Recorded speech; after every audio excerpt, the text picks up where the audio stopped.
What keeps us healthy and happy as we go through life? If you were going to invest now in your future best self, where would you put your time and your energy? There was a recent survey of millennials asking them what their most important life goals were, and over 80% said that a major life goal for them was to get rich. And another 50% of those same young adults said that another major life goal was to become famous.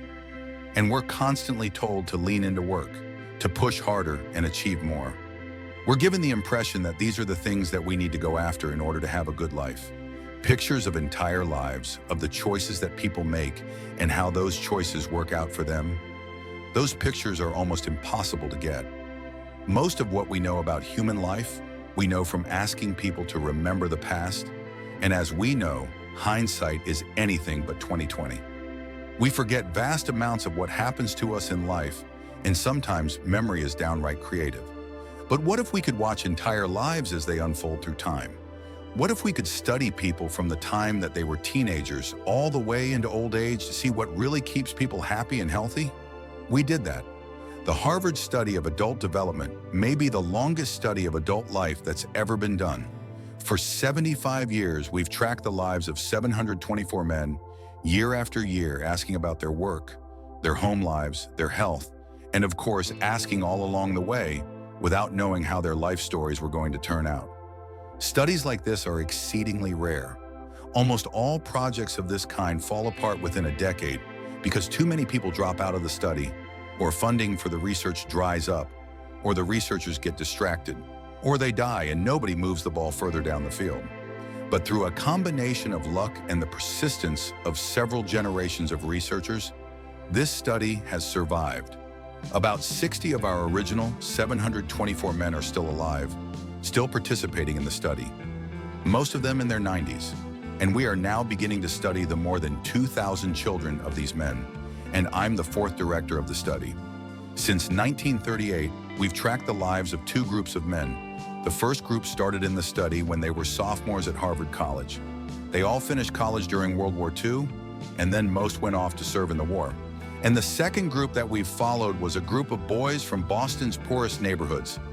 Boys who were chosen for the study specifically because they were from some of the most troubled and disadvantaged families in the Boston of the 1930s. To get the clearest picture of these lives, we don't just send them questionnaires. We interview them in their living rooms. We get their medical records from their doctors. We draw their blood. We scan their brains. We talk to their children. We videotape them talking with their wives about their deepest concerns. And when about a decade ago, we finally asked the wives if they would join us as members of the study, many of the women said, "You know, it's about time." Laughter. So what have we learned? What are the lessons that come from the tens of thousands of pages of information that we've generated on these lives? Well, the lessons aren't about wealth or fame or working harder and harder. The clearest message that we get from this 75-year study is this: good relationships keep us happier and healthier. Period. We've learned three big lessons about relationships. The first is that social connections are really good for us, and that loneliness kills. It turns out that people who are more socially connected to family, to friends, to community, are happier, they're physically healthier, and they live longer than people who are less well connected. And the experience of loneliness turns out to be toxic. People who are more isolated than they want to be from others find that they are less happy, their health declines earlier in midlife, their brain functioning declines sooner, and they live shorter lives than people who are not lonely. And the sad fact is that at any given time, more than 1 in 5 Americans will report that they're lonely. And we know that you can be lonely in a crowd, and you can be lonely in a marriage. So the second big lesson that we learned is that it's not just the number of friends you have, and it's not whether or not you're in a committed relationship, but it's the quality of your close relationships that matters. It turns out that living in the midst of conflict is really bad for our health. High conflict marriages, for example, without much affection, turn out to be very bad for our health, perhaps worse than getting divorced. And living in the midst of good, warm relationships is protective. Once we had followed our men all the way into their 80s, we wanted to look back at them at midlife and to see if we could predict who was going to grow into a happy, healthy octogenarian and who wasn't.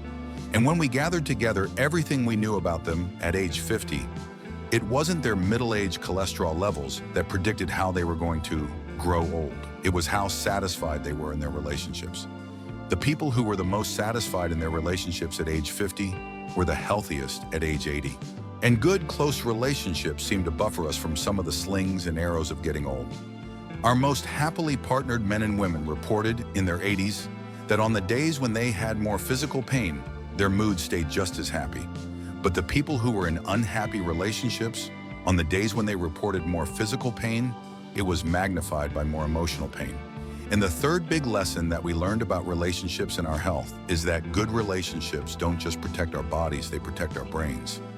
It turns out that being in a securely attached relationship to another person in your 80s is protective. That the people who are in relationships where they really feel they can count on the other person in times of need, those people's memories stay sharper longer.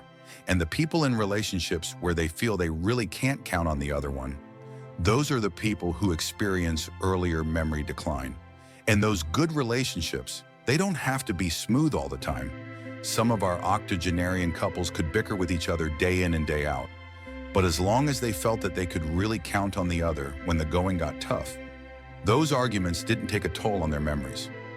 So this message that good, close relationships are good for our health and well-being, this is wisdom that's as old as the hills. Why is this so hard to get and so easy to ignore? Well, we're human. What we'd really like is a quick fix, something we can get that'll make our lives good and keep them that way. Relationships are messy and they're complicated, and the hard work of tending to family and friends, it's not sexy or glamorous. It's also lifelong. It never ends.